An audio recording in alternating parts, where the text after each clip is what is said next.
Welcome to the home of President and First Lady Hayes. Spiegel Grove is 25 acres of lush greens and lots of history. The original part of the house was built between 1859 and 1863 by Rutherford's maternal uncle. His name was Sardis Burchard. Joshua Dubert is the historian here. He walked us through the house that eventually became home to the 19th U.S. President, Rutherford B. Hayes. You know, this was kind of the West at the time, it was considered. That's why Rutherford's family came here from Vermont as a place where there could be some opportunity and some hope. We started in the master bedroom. President and First Lady both died in that bed. Lucy in 1889 and Rutherford in 1893. Like the bed, just about everything here is original. Almost everything you see in the Hayes home belonged either to the President and First Lady or to the family. So over 6 generations of Hayes actually lived in this house. Each room features a display like this, with photos taken by Rutherford's cousin, Lucy Keeler. So what she did is went around and took pictures of the home,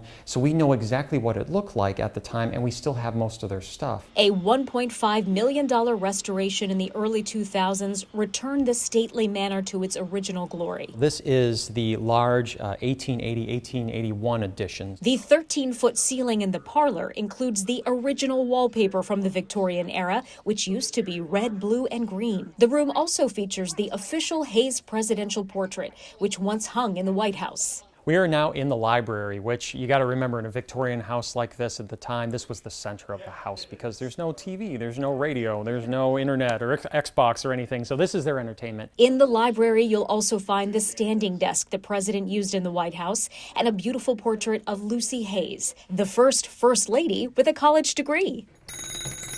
It used to be a laundry room initially, but then it turned into the telephone nook. And what's significant about the telephone is that Rutherford is the first president to use a telephone in the White House in 1877. His phone number was 1. From there, we moved into the main hall, which features a stunning staircase that leads to a walking platform where you can get a 360-degree view of the property. On the second level, you'll find this room with 2 special chairs. Against the one on the left was used by Chief Justice of the Supreme Court Morrison Waite, who was from Toledo, actually. He's the one that swore Hayes into office March 5th, 1877.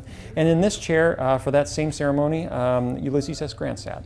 There are also several bedrooms and a portrait of the couple's second son, Webb Cook Hayes. It's really Webb we have to thank for the tour because he's the one that preserved all this, like the family's house, their things. It was his dream to build the Presidential Library Museum, and he also made the grounds public via 2 land deeds in the early 1900s. On that land is where Webb established his parents' burial site and the Presidential Library and Museum, which was the first in the nation. It's packed with artifacts like Rutherford's carriage and Civil War uniform, Lucy's meticulously preserved wedding dress, and even Abraham Lincoln's slippers. There's also the President's Gallery, which has a signed document or letter from every president to ever hold office. Whatever your era of interest, Spiegel Grove is sure to be a history lover's paradise. They're just in awe of it. And you know, in general, of Rutherford, I think they come here, okay, well, he was the 19th president, but they leave with such an appreciation for not only, I think, some of his contributions, but also